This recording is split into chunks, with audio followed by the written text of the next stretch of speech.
तर अमेरिकेच्या हस्तक्षेपावरून संजय राऊतांनी आता मोदी आणि शहांवर पुन्हा एकदा निशाणा साधला। आता हा सौदा काय झालाय हे भविष्यामध्ये कळेलच राऊतांनी म्हटलं। अमेरिकेमध्ये असलेले कोणावरचे खटले काढून घेतले जात आहेत। लाचखोरीच्या प्रकरणातून कोणाला वाचवलं जात आहे। संजय राऊतांनी मोदी आणि शहांना आता सवाल उपस्थित केलेला आहे। आता हा सौदा काय झालाय भविष्यात कळेल। कोणावरचे खटले काढून घेतले जात आहेत अमेरिकेत असलेले, किंवा अजून काय कोणाला मिळत आहे अमेरिकेत, पण कोणाला काय कामं धामं उद्योगपतींना मिळत आहेत। विशेषतः जे खटले चालू आहेत ब्रायबरीचे,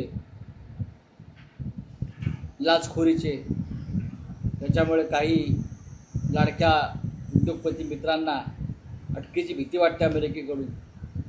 याच्या भविष्यात कळेल ना, या गोष्टी हळूहळू उघड होतात।